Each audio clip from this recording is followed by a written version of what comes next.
اعوذ باللہ من الشیطان الرجیم بسم اللہ الرحمن الرحیم اللہم وفقنا لما تحب وترضى واجعل عاقبۃ امورنا خیرا ولا تکلنا الی انفسنا طرفۃ عین ابدا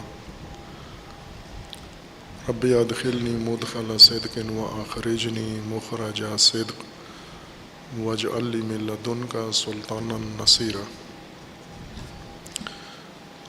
تبیین سورہ مبارکہ فاتحہ میں آیہ ششم اہدنا الصراط المستقیم۔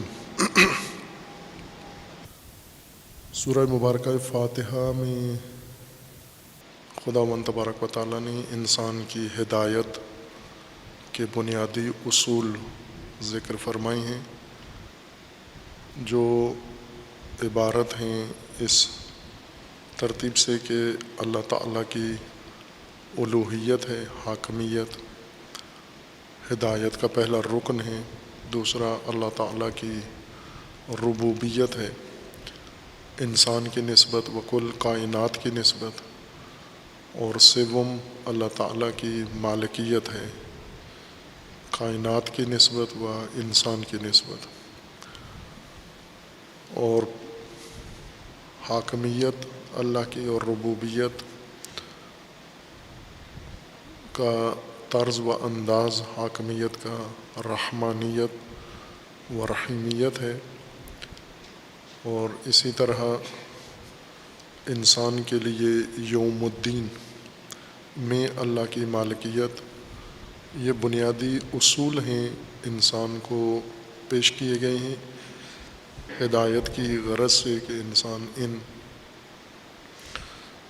حقائق کو سمجھے، تسلیم کرے، ایمان لائے، اپنائے، اور ان کے حصار میں اور ان کے سائے میں زندگی بسر کرے۔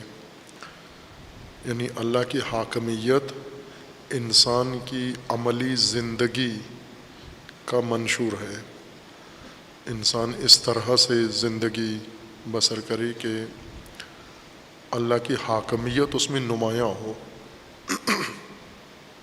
انسان کی زندگی میں جلوہ حاکمیت اللہ نظر آئے۔ یہ ہدایت ہے۔ اگر انسان زندگی گزار رہا ہو اور اس میں اللہ کی حاکمیت و الہیت محسوس نہ ہو، یہ گمراہی ہے، یا انسان کے ذہن میں ہو لا الہ الا اللہ، اللہ کے سوا کوئی الہ نہیں ہے، لیکن انسان کی عملی زندگی میں یہ حقیقت نظر نہ آئے، ان اللہ کے علاوہ دیگر آلہہ بھی انسان کی زندگی میں مؤثر ہوں، یا انسان کی زندگی ان آلہہ کے ساتھ بھی مربوط ہو، یہ گمراہی ہے، ہدایت نہیں ہے۔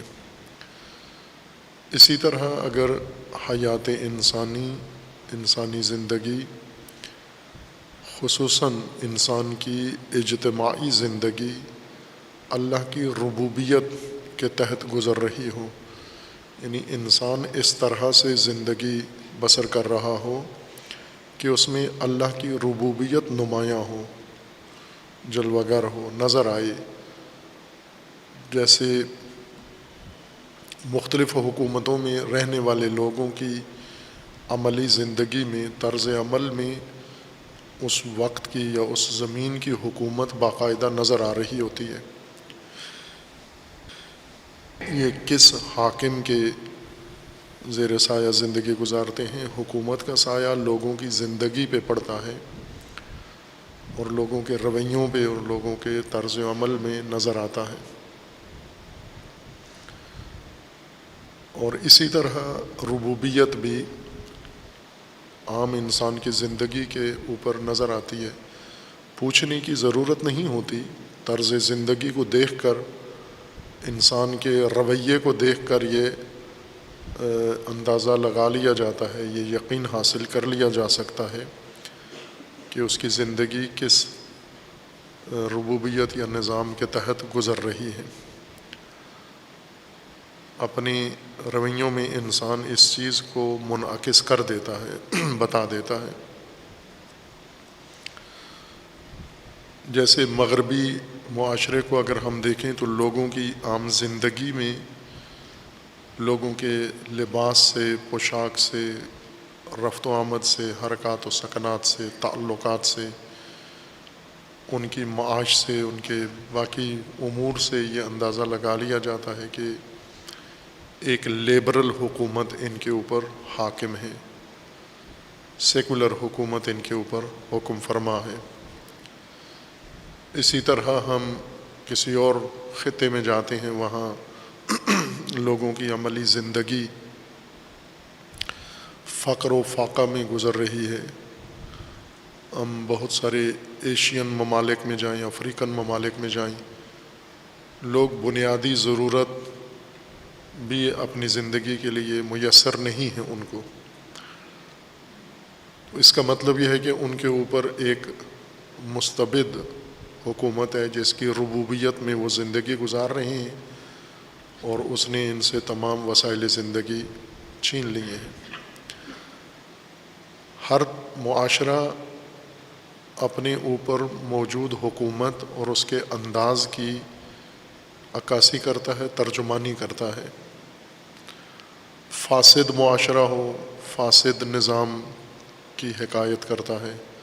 صالح معاشرہ ہو، وہ صالح حکومت و صالح نظام کی نشاندہی کرتا ہے۔ انسان کو اس کی زندگی کے لیے یہ نظام پیش کیا ہے حق تعالیٰ نے۔ اللہ کی حکومت، اللہ کی ربوبیت، مالکیت، اور اس کے بعد انسان جب ان سارے حقائق سے آشنا ہوتا ہے، قبول کرتا ہے اس کو، تو وہاں عہد کرتا ہے کہ اب جب کہ میرے اوپر حاکمیت اللہ کی ہے تو میں محکوم و فرمان بردار اللہ کا ہوں، فقط اللہ کا ہوں۔ ایاک نعبد، ہم فقط اللہ کے تابع فرمان، اللہ کے فرمان بر اور اللہ کے فرمان بردار ہیں۔ اطاعت فقط اللہ کی کرنی ہے، حکم فقط اللہ کا ماننا ہے۔ اگر حاکم اللہ ہے، ہم نے قبول کر لیا ہے لا الہ الا اللہ، تو پھر اب ہم فقط اللہ کے مطیع ہیں۔ ایاک نعبد، اور دوم، جب ربوبیت اللہ کی ہے، وہ مالکیت اللہ کی ہے، اور انسان ہر شعبے میں بنیادی وسائل زندگی کا محتاج ہے، اور زندگی گزارنے کے لیے اسے ہر طرح کی توانائی، قوت و طاقت درکار ہے تاکہ پرورش پا سکے۔ انسان قابل پرورش ہے، متربی ہے، اور اللہ اس کا رب ہے۔ اس کو اپنی زندگی کے مقاصد کے لیے، اپنی زندگی کے تکامل کے لیے اور اپنے مقصود تک پہنچنے کے لیے جن امور کی ضرورت ہے، وہ معاونت بھی اس نے اللہ سے معونت طلب کرنا ہے۔ ایاک نستعین، یہ عہد کرتا ہے انسان اللہ کے، اپنے حاکم و رب کے سامنے، اور پھر فوراً ہی قرآن کریم اصل موضوع انسان کے سامنے پیش کرتا ہے، اور قرآن کا اصل موضوع انسان کے سامنے پیش کرتا ہے اہدنا الصراط المستقیم، کہ انسان کو ہدایت چاہیے، اور ہدایت اسی مالک، خالق، رب اور حاکم کے اختیار میں ہے، اور اسی سے چونکہ معاونت طلب کرنی ہے، معونہ طلب کرنا ہے، تو پہلا معونہ، پہلا تقاضا انسان کا ہدایت ہے حق تعالیٰ سے۔ اور یہ ہدایت بھی عمومی ہے، یوں نہیں ہے کہ یہ ہدایت انسان تبرک کے لیے یہ جملہ زبان سے ادا کرتا ہے اہدنا حقیقت ہدایت کا خواہاں ہے، حقیقی تقاضا ہے انسان کا۔ تکوینی طور پر جیسے ہر موجود، ہر مخلوق کا تقاضا ہے، ہدایت کا انسان تقاضا اللہ تعالیٰ سے حقیقتاً کرتا ہے۔ یعنی اللہ حاکم ہے، اللہ رب ہے، اللہ مالک ہے، یہ ثواب کے لیے مقدس عبارتیں نہیں ہیں کہ یہ جملے اگر کہیں ہم تو ان کے بدلے میں ہمیں ثواب ملتا ہے۔ یہ وہ اصول ہیں جن کے ساتھ میں نے اپنی زندگی جوڑنی ہے، ان اصولوں کے ساتھ میں نے اپنی زندگی کو ربط دینا ہے، تعلق اپنی زندگی کا ان مسائل کے ساتھ قائم کرنا ہے۔ اور جب قبول کر لیا ہے میں نے یہ بنیاد، یہ نظریہ، یہ اعتقاد بنا لیا ہے، تو اب انسان اپنا اصلی تقاضا اللہ تعالیٰ کی بارگاہ میں پیش کرتا ہے، یعنی حاکم، رب اور مالک کے سامنے حقیقی تقاضا پیش کرتا ہے۔ اہدنا، ہدایت فرما، ہدایت ہمیں کر اور ہمیں ہدایت دے۔ اور ہدایت بھی ہر انسان طلب کرتا ہے، ہر فرد طلب کرتا ہے، اور ہر نسل انسان کی مستقل ہدایت طلب کرتی ہے۔ یوں نہیں ہے کہ ایک دفعہ یہ ہدایت ایک نسل نے پا لی ہے اور باقیوں نے اس نسل سے پوچھ لینا ہے ہدایت کیا ہوتی ہے۔ اگر یوں ہوتا تو صرف ایک نسل کو یہ مضمون پڑھایا جاتا، اہدنا ایک نسل کی زبان پر جاری کیا جاتا، باقیوں کو یہ کہا جاتا کہ جو پہلی نسل نے اللہ سے ہدایت لے لی ہے، آپ نے ان کی لی ہوئی ہدایت کو ہی قبول کرنا ہے۔ لیکن قرآن کریم نے ایسا نہیں کیا، وہی تقاضا جو ان کی زبانوں پہ چڑھایا، وہی تقاضا ہر نسل کو دیا ہے کہ آپ نے خود یہ تقاضا اللہ کی بارگاہ سے کرنا ہے۔ اہدنا الصراط المستقیم۔ انفرادی طور پر بھی جب آپ یہ تقاضا حق تعالیٰ کی بارگاہ سے طلب کرتے ہیں تو اجتماعی ہدایت مانگتے ہیں۔ اہدنا، ایک فرد بھی یہ ہدایت طلب کرے گا تو اہدنا کہے گا، یہ نہیں کہے گا کہ مجھے ہدایت فرما، ہمیں ہدایت فرما،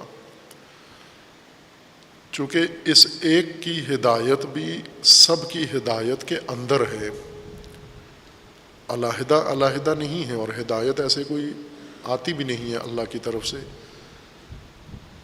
چونکہ انسان کی زندگی جیسے انسان کی صحت ہے، انسان کے جسم کے مختلف اعضاء ہیں، جوارے ہیں، اجزاء ہیں، اور ان اعضاء و جوارے یہ ان میں کثرت ہے، متعدد ہیں۔ انسان کے جسم کے اندر کتنی ہڈیاں ہیں، کتنے عضو ہیں، کتنے حصے ہیں، کتنے سیل ہیں، کتنے خلیات ہیں۔ ایک بہت بڑا انسان کی زندگی کے اندر ایک پوری کائنات ہے۔ صحت جب انسان اللہ تعالیٰ سے مانگتا ہے، مثلا آنکھ خراب ہے، کان خراب ہے، دانت میں درد ہے، ہم اللہ تعالیٰ سے صحت جب طلب کرتے ہیں تو پورے جسم کے لیے، اس پوری حقیقت کے لیے، ساری کثرت کے لیے صحت طلب کرتے ہیں۔ اگر یہ پورا جسم صحت مند نہ ہو، صرف دانت صحت مند ہو، پیٹ صحت مند ہو، پاؤں صحت مند ہو، یہ ناممکن ہے۔ اگر باقی حصہ جسم کا صحت سے محروم ہے، ایک عضو صحت مند نہیں ہو سکتا۔ اس لیے جب صحت اللہ تعالیٰ سے انسان طلب کرتا ہے تو پورے جسم کی طلب کرتا ہے، بائیں کہ بظاہر تکلیف ایک عضو میں ہوتی ہے، ایک عضو صحت مانگتا ہے، بیمار ایک عضو ہے، لیکن سارے جسم کی صحت سے اس عضو واحد کی بھی صحت ہوگی۔ اور جب علاج بھی کیا جاتا ہے تو اس عضو کو کاٹ کر الگ کر کے علاج نہیں کیا جاتا، بلکہ پورے جسمانی نظام کا علاج کیا جاتا ہے، اور پورے جسم میں اس عضو کا بھی علاج ہو جاتا ہے۔ اسی طرح انسانی معاشرہ ہے، انسانی سماج ہے، اس کے اندر فرد کی حیثیت ایسے ہی ہے جیسے جسم میں ایک عضو کی حیثیت ہے، اور دین میں یہی تشبیہ انسان کی دی گئی ہے۔ رسول اللہ صلی اللہ علیہ وآلہ وسلم کا فرمان ہے کہ مثلکم کمثل الجسد یا مثل المومنین کمثل الجسد، مومنین کی مثال جسم کی مثال کی طرح ہے۔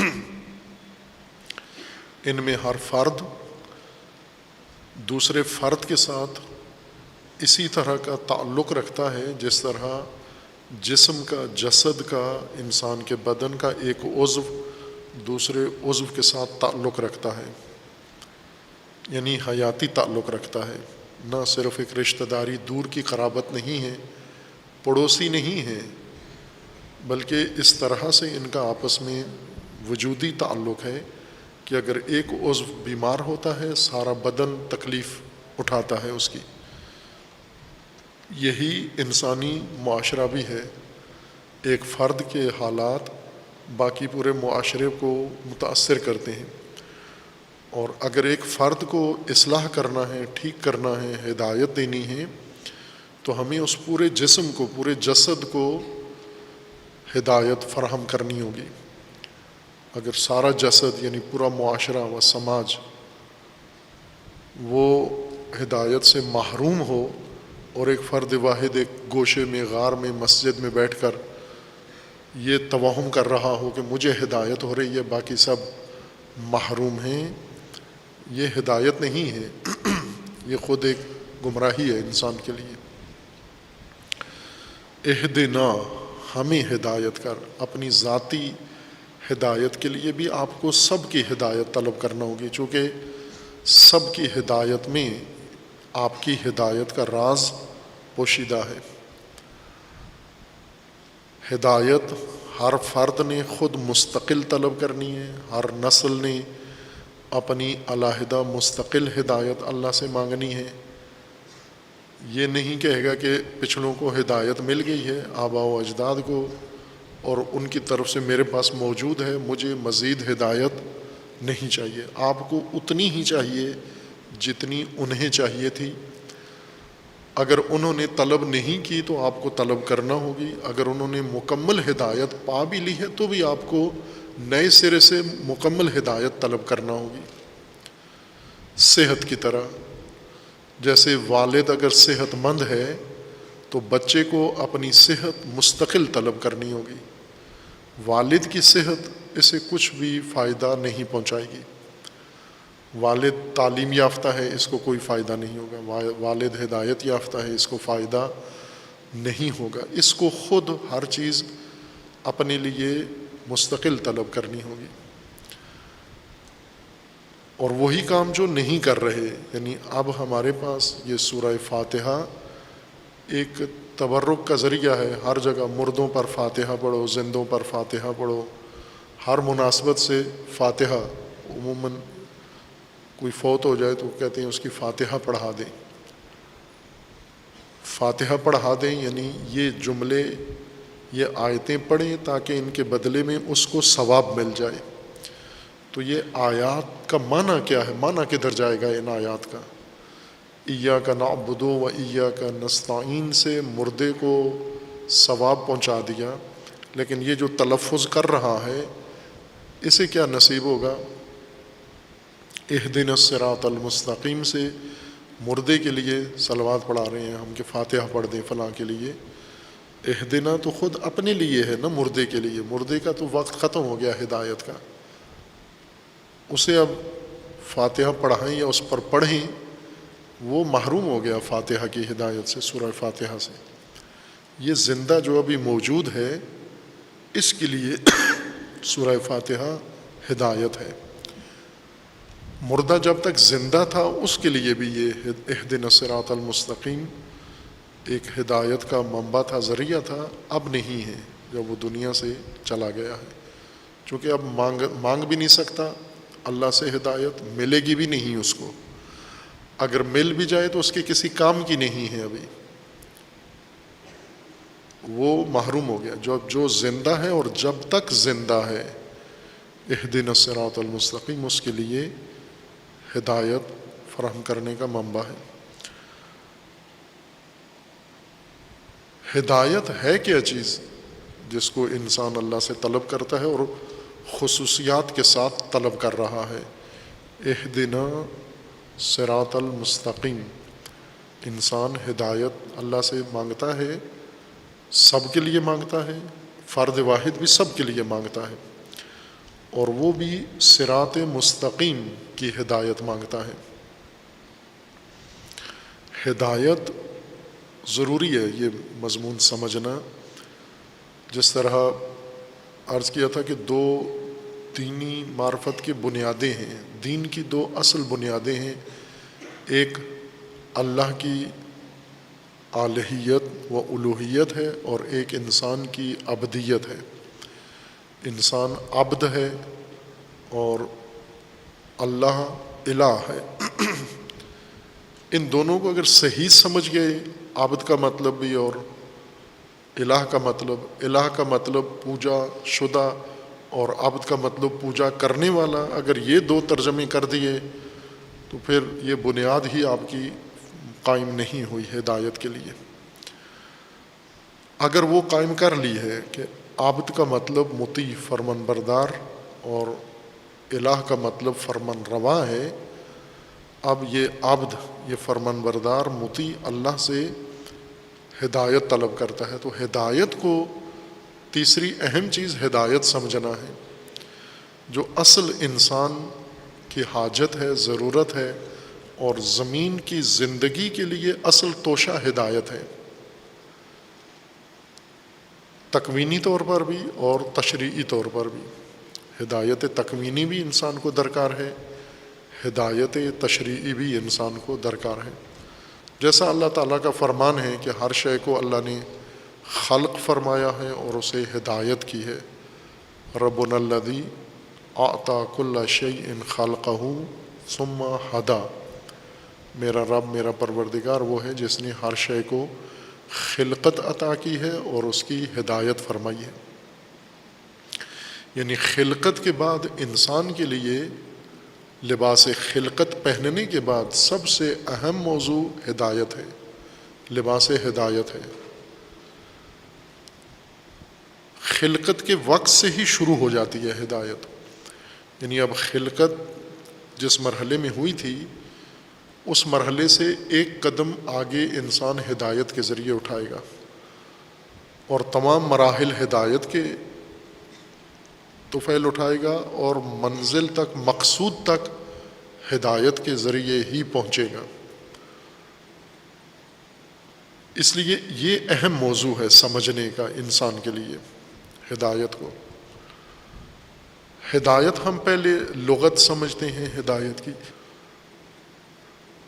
پھر ہدایت کا معنی سمجھتے ہیں لغت کی مدد سے، اور پھر ہم ہدایت کا مصداق، عملی ہدایت کے حقیقی جو وسائل ہیں، ذریعے ہیں، ان کو سمجھتے ہیں، تاکہ یہی بنیادی ضرورت انسان کی اسے فراہم ہو جائے، میسر آ جائے۔ ہدایت عربی زبان میں نمایاں چیز کو کہتے ہیں، جو واضح ہو، نظر آتی ہو، دور سے دکھائی دے۔ وہاں بہت ساری چیزیں ہیں، ان سب میں سے ایک چیز ابھر کر، نمایاں ہو کر، منفرد ہو کر نظر آئے۔ مثلا جیسے آپ پہاڑی علاقے میں جائیں یا میدانی علاقے میں، پہاڑی علاقے میں چھوٹی بڑی پہاڑیاں متعدد ہوتی ہیں، لیکن کچھ پہاڑی چوٹیاں بہت نمایاں ہیں۔ جو ہی آپ پہاڑوں پہ نگاہ ڈالیں تو کچھ پہاڑی چوٹیاں نمایاں نظر آتی ہیں۔ اسی طرح میدانی علاقوں میں اگر آپ نگاہ ڈالیں تو یکسانیت نظر آتی ہے، ایک جیسے میدانی علاقہ نظر آتا ہے، لیکن اسی میدانی علاقے میں کچھ چیزیں نمایاں نظر آتی ہیں، دیکھتے ہی نگاہ فوراً اس پہ جا کر ٹھہر جاتی ہے، یا نگاہ اس کو اپنے اس کیمرے میں لے لیتی ہے، نور میں لے لیتی ہے۔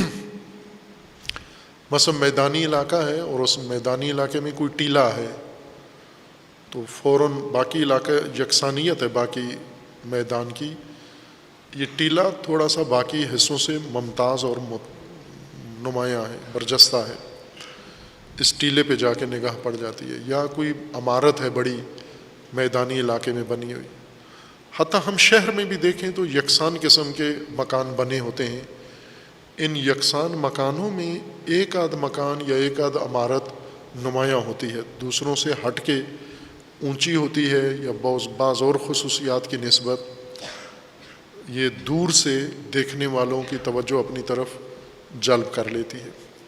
ممکن ہے وہ کوئی کاروباری عمارت ہو، ممکن ہے کوئی دینی عمارت ہو، تعلیمی عمارت ہو، کوئی رہائشی عمارت ہو، ایسی عمارتیں دور سے انسان کی توجہ اپنی طرف کھینچ لیتی ہیں۔ اس نمایاں شے کو، نمایاں عمارت ہو، نمایاں ٹیلا ہو، نمایاں چوٹی ہو، نمایاں کوئی چیز ہو، اس کو عرب اپنی زبان میں ہادیہ کہتے ہیں یا ہادیہ کہتے ہیں، یعنی نمایاں چیز جو نظر آتی ہے۔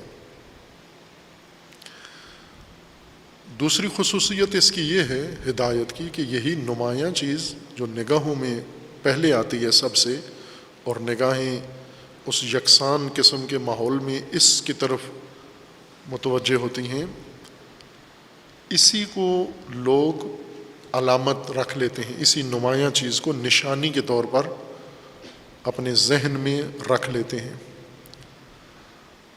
اور بعد میں اس علاقے کی پہچان کے لیے، اس علاقے کے تعارف کے لیے اسی نمایاں چیز کو جسے انہوں نے نشانی کے طور پر ذہن میں رکھ لیا تھا، اسی کو پیش کرتے ہیں دوسروں کو رہنمائی کرنے کے لیے۔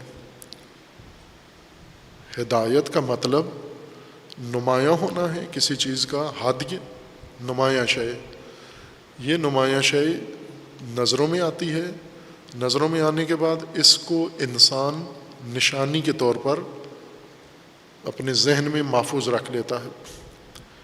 یہ ہر انسان کرتا ہے، اس میں کسی تعلیم کی، ڈگری کی یا کسی مذہب مسلک کی ضرورت نہیں ہے۔ آپ جہاں بھی کھڑے ہوں دائیں بائیں نگاہ کرتے ہیں، کوئی نمایاں چیز ہوتی ہے۔ اگر آج کل جیسے روابط آسان ہیں، آپ کے پاس موبائل فون ہے، کوئی آدمی رابطہ کرتا ہے آپ کہاں ہیں، تو آپ دائیں بائیں دیکھ کے جو بہت ہی نمایاں چیز ہوتی ہے اس کو نشانی کے طور پر اس کو بتا دیتے ہیں کہ میں فلاں جگہ پر ہوں، جہاں یہ بورڈ لگا ہوا ہے، جہاں یہ پل ہے، جہاں پر یہ عمارت ہے، یا جہاں یہ مارکیٹ ہے، کوئی نمایاں چیز وہاں کی ہو، وہ آپ نشانی کے طور پر اس کو بتا دیتے ہیں کہ میری جگہ یا میں جہاں کھڑا ہوں وہ یہ جگہ ہے۔ اگر کوئی ہم سے اس علاقے کا پتہ پوچھے تو ہم اسی نشانی کے ذریعے اس کو بتاتے ہیں جہاں فلاں عمارت ہے، آپ کی مطلوبہ چیز وہاں ہے، یہ مطلوبہ جگہ وہاں ہے۔ نمایاں ہونا، نمایاں شے کو نشانی کے طور پر ذہن میں رکھ لینا، پھر اس نشانی کو رہنمائی کے لیے پیش کرنا دوسروں کو، یا خود اپنے لیے بھی رہنمائی کے لیے اس کو استعمال کرنا، یہ ہدایت کے مفہوم کے اندر تینوں چیزیں شامل ہیں۔ نمایاں چیز جو نشانی بن جائے، اور وہ نشانی جو رہنمائی کے لیے استعمال ہو۔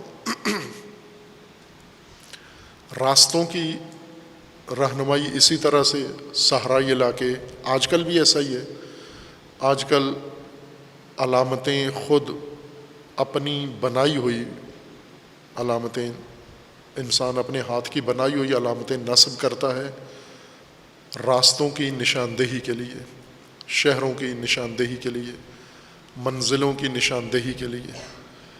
پہلے دور میں ایسا نہیں ہوتا تھا کہ انسان خود علامتیں بنا کر، بورڈ بنا کر، عبارتیں اور نشانیاں، دائرے اور مختلف ریاضی کی شکلیں بنا کر نصب کرے اور ان کو علامت کے طور پر استعمال کرے اور رہنمائی کے لیے ان علامتوں کی طرف حوالہ دے۔ گزشتہ زمانوں میں قدیم انسان وہ طبعی چیزوں کو استعمال کرتے تھے، طبعی نمایاں چیزیں جو برجستگی تھی جن کے اندر، انہی چیزوں کو وہ نشانی رکھ لیتے تھے اور پھر انہی نشانیوں کے ذریعے سے دوسروں کی رہنمائی کرتے تھے، راستے بتاتے تھے، طبعی چیزیں جو خود وجود میں آئی ہیں۔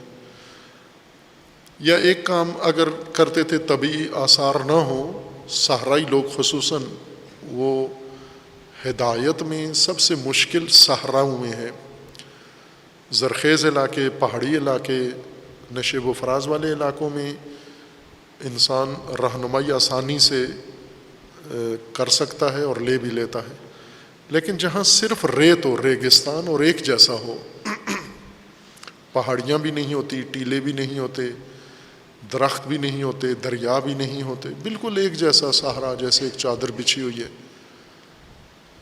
وہاں پر صحرائی لوگ پتھر لگا دیتے تھے راستوں کی نشانی کے طور پر، چونکہ خود صحرا میں خود کوئی چیز نیچرل نہیں ہے جیسے نشانی بنا سکیں، وہاں پر وہ پتھر وقفے وقفے سے ارد گرد سے، دور سے یا نزدیک سے پتھر لا کر جہاں سے میسر ہوں، پتھروں کی بتیاں بناتے تھے، اوپر نیچے پتھر رکھ دیتے تھے، رچ دیتے تھے، ایک ٹاور پتھروں کا بنا دیتے تھے چھوٹا سا، اور یہ وقفے وقفے سے لگاتے جاتے تھے۔ یہ ابھی بھی یہی کام کرتے ہیں صحراؤں میں، راستوں کی نشاندہی کے لیے یا علاقے کی یا زمین کی رقبے کی نشاندہی کے لیے یہ پتھر کی بتیاں نصب کر دیتے ہیں۔ ان پتھروں کو ہلاتے نہیں ہیں صحرائی لوگ، چھیڑتے نہیں ہیں، چونکہ انہیں پتہ ہے کہ ان پتھروں کو چھیڑنے کا مطلب یعنی گمراہی، ان کو کوئی نہیں چھیڑتا تھا، نہ اجنبی لوگ ان کو چھیڑتے تھے، نہ مقامی لوگ ان کو چھیڑتے تھے، نہ مسافر، سب کو معلوم تھا کہ ان پتھروں کو چھیڑنے کا مطلب یہ ہے کہ گمراہی، سرگردانی اور موت۔ یہ پتھر نشانیاں ہیں، اس لیے نمایاں علامت رکھی گئی ہے، پتھر صحرا میں نمایاں ہیں تاکہ یہ نشانی بنے اور اس کے ذریعے سے رہنمائی حاصل کی جائے۔ اگر کوئی پتھروں کو چھیڑ دے تو وہ خود بھی گمراہ ہوگا اور دوسروں کی گمراہی کا بھی سبب بنے گا۔ ان کو لغت میں ہادیہ کہتے ہیں اور ہادیہ کہتے ہیں، ہر نمایاں چیز جو نشانی بن کر رہنمائی کے طور پر استعمال ہو۔ قرآن کریم نے یہی لغوی مطلب معنی اخذ کیا ہے انسانوں کی ہدایت کے لیے۔ انسان بھی رہنمائی کا محتاج ہے،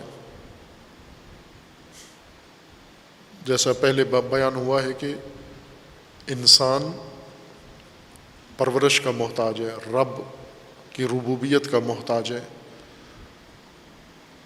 پرورش اس لیے اس کو چاہیے کہ یہ جس حالت میں پیدا ہوتا ہے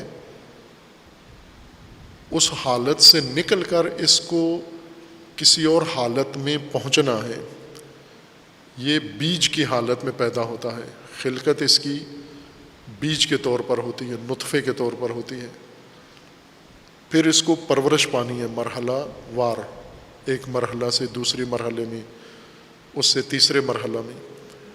اور یہ جو پرورش ہے، یہ پرورش اس کو کچھ مواد ملے گا تو اس کے ذریعے سے پرورش پائے گا، جیسے جسمانی طور پر انسان پرورش پاتا ہے، اسی طرح شخصیت انسان کی بھی قابل پرورش ہے، محتاج پرورش ہے۔ ایک چھوٹا سا بیج شخصیت کا انسان کا پیدا ہوتا ہے، بدن بھی پرورش پا رہا ہے، شخصیت بھی پرورش پا رہی ہے۔ بدن کو علیحدہ خوراک غذا کی ضرورت ہے جو بدن کا حصہ بنتی جائے اور تدریجاً یہ بدن پرورش پاتا جائے، پروان چڑھتا جائے۔ اسی طرح انسان کی شخصیت کو بھی کچھ مواد کی ضرورت ہے جس کے ذریعے سے یہ شخصیت اس ابتدائی حالت سے، ناپروردہ حالت سے، خام حالت سے، ناقص حالت سے کمال کی طرف درجہ بے درجہ رشد کرے اور پرورش پائے۔ خداوند تبارک و تعالیٰ نے اس ضرورت کی خاطر، جس طرح انسان کے جسم کی پرورش کے لیے زمین کے اندر مختلف غذائیں اگائی ہیں، خوراکیں پیدا کی ہیں، ان خوراکوں کی پیدائش کا ایک نظام بنایا ہے، ان خوراکوں کو انسان تک پہنچانے کا ایک نظام بنایا ہے، اور اس خوراک کو انسان کے اندر پہنچانے کے لیے تناول کا ایک نظام بنایا ہے، اور تناول شدہ غذا کو جسم میں ہضم کرنے کے لیے ایک نظام بنایا ہے۔ ہضم شدہ غذا اور اس سے حاصل اجزاء کو ضرورت کی جگہوں پر پہنچانے کے لیے اللہ تعالیٰ نے نظام بنایا ہے۔ اسی طرح کا نظام اللہ تعالیٰ نے انسان کی شخصیت کے لیے بھی تشکیل دیا ہے، بنایا ہے، فراہم کیا ہے۔ جسم کی پرورش کا علیحدہ نظام ہے، جسم کی ربوبیت کا، شخصیت کی ربوبیت کا علیحدہ نظام ہے، اور انسان دونوں کی طلب کرتا ہے۔ جس طرح انسان کے اندر طبعی تقاضے ہیں، بھوک ہے اور پیاس ہے، یہ طلب ہے اس مواد کی جو انسان کی پرورش کے لیے ضروری ہے، پانی ہے، خوراک ہے۔ اور انسان کی شخصیت کی پرورش کے لیے بھی اللہ تعالیٰ نے یہ نظام مقرر کیا ہے، اور وہ ہے معرفت ہے اور عمل۔ انسان کا عمل اور انسان کی معرفت، چونکہ انسان ذی شعور ہے، علم رکھتا ہے، ارادہ رکھتا ہے، اس لیے اس نے اب جو پرورش اس نے پانی ہے، پرورش کا مواد سارا اس نے خود پہلے سمجھنا ہے اور پھر اس کو اپنانا ہے، اور اس کے مطابق اس نے زندگی گزارنی ہے، اپنی معمول کی زندگی اس نے اس مواد کے مطابق گزارنی ہے۔ اور یہ مواد اللہ تعالیٰ نے اس کا نام دین رکھا ہے، دین ہے یہ، یعنی دستورات ہیں اور فرامین ہیں، ہدایات ہیں انسان کے اندر، ان کو ہدایت کا نام دیا گیا۔ یہ ہدایت ہے۔ یہ کیوں ہدایت ہے؟ چونکہ یہی وہ چیزیں ہیں جو انسان ان کو اپنا کے یہ نمایاں کر دی گئی ہیں، یہ چیزیں نمایاں کر کے انسان کی سامنے رکھ دی گئی ہیں، اور انسان کو ان کی تعلیم دی گئی ہے تاکہ انسان ان کو نشانیوں کو لے اور پھر ان کے مطابق زندگی گزارے، انہی کے مطابق چلے، اور جہاں یہ نشانیاں انسان کو، یعنی دستور، اوامر، نواہی، یہ جائز ناجائز، یہ سب کچھ انسان کی شخصیت کی پرورش کے لیے رہنما اصول ہیں۔ چونکہ رہنمائی کے لیے یہ استعمال ہوتے ہیں، اس لیے یہ سب کچھ ہدایت ہے جو دین کے زمرے میں آتا ہے۔ علم ہدایت ہے، اور آگاہی ہدایت ہے، نیت اس عمل کی یہ ہدایت ہے، وہ عمل خود ہدایت ہے، اس کے وسائل ہدایت ہیں۔ جو کچھ اس کے اندر معین کر دیا گیا ہے وہ سارا ہدایت کے زمرے میں آتا ہے۔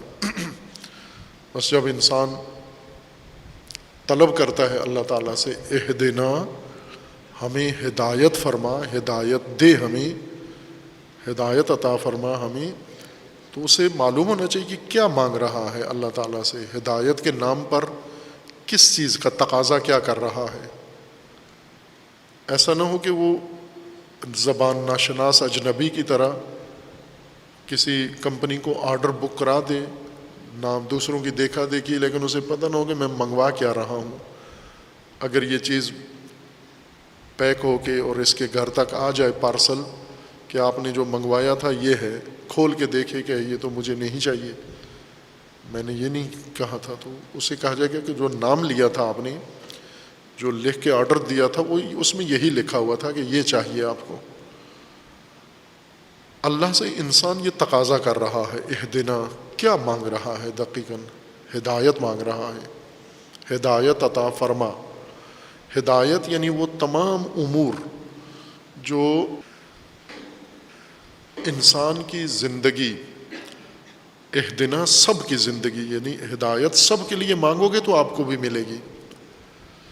جیسے اب گرمی ہے، بارش ہوگی تو موسم معتدل ہوگا، آپ اللہ سے بارش طلب کرتے ہیں تو اگر یہ طلب کریں کہ بارش اس طرح سے برسے واش روم کے شاور کی طرح کہ صرف میری چوٹی پہ، میرے سر پہ برسے، باقی ساتھ والوں کو بارش نہ ملے، باقی پڑوس والوں کو، گلی والوں کو، ایسا نظام تو اللہ نے بارش کا بنایا ہی نہیں ہے۔ اگر آپ کو بھی بارش چاہیے تو آپ کو اس پورے خطے کے لیے، پورے صوبے کے لیے، پورے ملک کے لیے طلب کرنا ہوگی۔ سارے ملک میں بارش اترے گی تو آپ پر بھی برسے گی، ورنہ وہ حمام ہے جس میں شاور آن ہوتا ہے اور آپ اس کے نیچے اپنا سر بھگو سکتے ہو۔ اللہ ایسی بارش حمام والی نہیں برساتا۔ اللہ کا نظام یہ ہے کہ یہ پوری زمین پہ برسے گی تو آپ کے لیے مفید ہوگی، یعنی وہ بارش جو آپ کی چوٹی پہ، آپ کے سر پہ برسے اور آپ کے بہن بھائیوں پہ نہ برسے، آپ کے ماں باپ پہ نہ برسے، اس بارش سے خود آپ کو بھی کوئی فائدہ نہیں ہوگا، نہ کہ اس سے موسم ٹھنڈا ہوگا، نہ اس سے کھیت اگیں گے، نہ باغات اگیں گے، نہ پھول اگیں گے، نہ سبزہ ہوگا، نہ زمین کے نیچے پانی جمع ہوگا، نہ ذخیرہ ہوگا، کچھ بھی نہیں ہوگا۔ وہ ضائع ہے وہ بارش جو صرف آپ کے چوٹی پر، آپ کے سر پر اتاری گئی ہے، وہ کھیل ہے، مسخرہ ہے۔ بارش اللہ نے، آپ اگر اللہ سے بارش مانگتے ہیں تو آپ کو پورے خطے کے لیے بارش طلب کرنی ہے، اور پورے خطے کی بارش آپ کے لیے مفید ہے، جو پورے شہر میں اترے، پورے علاقے میں اترے، چونکہ آپ کو جو چیزیں درکار ہیں بارش سے وہ سارے شہر کے اندر موجود ہیں، وہ سب بارش سے مستفید ہوں گی، اگیں گی، پھر آپ تک پہنچیں گی۔ اسی طرح ہدایت بھی ہے، ہدایت کی باران پوری بستی پہ ہوگی، پوری سوسائٹی پر ہوگی، پورے سماج پر ہوگی، تو پھر میرے لیے ہدایت کے امکان پیدا ہو جائیں گے۔ ورنہ اگر یہ کہوں کہ ہمارے گھر میں اور ہمارے گھر میں بھی صرف میرے اوپر ہدایت اترے، یہ نہیں ہے ہدایت کا اللہ کا نظام۔ اس لیے پہلے یہ ادب سکھایا ہے کہ ہدایت کی طلب اہدنا سے کرنی ہے، ہمیں ہدایت فرما۔ ہدایت کیا ہو؟ ہدایت وہ تمام وسائل، وہ تمام امور، وہ تمام حقائق، وہ تمام معارف، وہ تمام اعمال، دستورات جن سے میری پرورش ہو، جس سے میری رشد ہو، جن سے میں اپنے مقصد تک پہنچ سکوں، جن کو بروئے کار لا کر، اختیار کر کے، اپنا کے اپنے مقصد خلقت تک پہنچ جاؤں، وہ ہر چیز ہدایت کے زمرے میں آتی ہے۔ اسی آیہ شریفہ میں خداوند تبارک و تعالیٰ نے ہمیں یہ ادب دیا ہے، سکھایا ہے کہ آپ نے اللہ سے ہدایت سب کے لیے طلب کرنی ہے۔ یہ جو سب کے لیے، اس کا مطلب یہ نہیں کہ مجھے بھی اور دوسروں کو بھی، نہ، ایک ہی ہدایت آنی ہے، وہ جو سب کے لیے ہوگی اسی میں آپ کی بھی ہدایت ہے۔ وہ بنڈل پیکج جو آئے گا اس میں آپ کی بھی ہدایت ہے، نہ کہ اللہ نے الگ الگ ہدایت کے پیکج بنانے ہیں، ایک آپ کو دینا ہے، ایک اگلے گھر کو دینا ہے، ایک اگلے گھر کو دینا ہے، یکساں طور پر سب کو میسر آئے گی وہ وسائل، وہ تمام پرورش کے امور۔ پھر آپ کی باری ہے کہ ان میں سے کون اس ہدایت جو آئی ہوئی، در پہ آئی ہوئی ہدایت ہے، اس کو بروئے کار لاتا ہے، اور کون اس کو ضائع کر دیتا ہے۔ ابھی تقاضا ہے اس کا، تقاضا کے بعد پھر انسان نے اس کو اپنانا ہے۔ اس تقاضا میں انسان اب دو چیزیں اور طلب کرتا ہے، ایک ہدایت اہدنا، دوسرا ہدایت صراط کی، صراط طلب کر رہا ہے، یعنی بالکل مبہم ہدایت نہیں ہے، بلکہ ایک معین چیز انسان طلب کر رہا ہے اللہ تعالیٰ سے، ہدایت صراط۔ صراط میں بھی یہی مراحل ہیں، پہلے ہم اس کی لغت پہچان لیں، معنی سمجھ لیں، پھر اس کے مصادیق کی طرف آئیں گے۔ اور خود یہ تینوں کام قرآن کریم نہیں ہمیں کرانے ہیں، نہ کہ باہر سے معنی سمجھنے کے لیے قرآن سے ہٹ کر کہیں اور اکیڈمی میں جائیں، جہاں سے ہدایت کا اور صراط کا معنی سمجھ کے آئیں، لفظ سمجھ کے آئیں، پھر لفظ سمجھ کے معنی سمجھ کے آئیں، پھر مصداق کے لیے بھی کہیں اور رجوع کریں کہ قرآن نے ہمیں صراط کا معنی تو بتا دیا لیکن مصداق نہیں بتایا۔ یہ سب کچھ قرآن نے خود بتانا ہے ہمیں، اور قرآن کی ہدایت کا یہی معنی ہے کہ یہ سارے مراحل اسی کتاب کے اندر موجود ہیں۔ پہلے ہم لغت سے آشنا ہوں، معنی سے آشنا ہوں، پھر مصادیق سے۔ صراط، ائمہ لغت جو ماہرین علم لغت ہیں، جو ماہرین فقہ اللغہ ہیں، یعنی لغت شناسی کا وہ علم جو لغت کی بنیاد اور اساس اور اصلی معانی سمجھاتا ہے، اس علم کے ماہرین میں یہ بات طے شدہ ہے کہ یہ لفظ اگرچہ قرآن کریم میں صاد کے ساتھ ہے لیکن یہ اصل میں سین کے ساتھ، اصل اس کا جو تلفظ ہے، ہجا ہے، وہ سین کے ساتھ ہے، صراط۔ لیکن عربوں میں لہجے مختلف ہیں، ہر زبان میں لہجے مختلف ہیں۔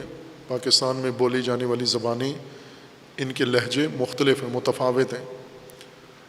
اردو ایک لہجے میں نہیں بولی جاتی، پنجابی ایک لہجے میں نہیں بولی جاتی، کچھ سرائکی انداز میں پنجابی بولتے ہیں، کچھ پنجابی انداز میں پنجابی بولتے ہیں، کچھ پٹھواری انداز میں پنجابی بولتے ہیں، کچھ اور کسی لہجے میں، اور لہجوں کی وجہ سے تھوڑا الفاظ میں، زبان میں فرق آ جاتا ہے۔ عربی لہجوں میں سے ایک لہجہ قریش کا تھا، مکہ کے معروف قبیلہ قریش، جس سے رسول اللہ صلی اللہ علیہ وآلہ وسلم بھی تعلق رکھتے ہیں۔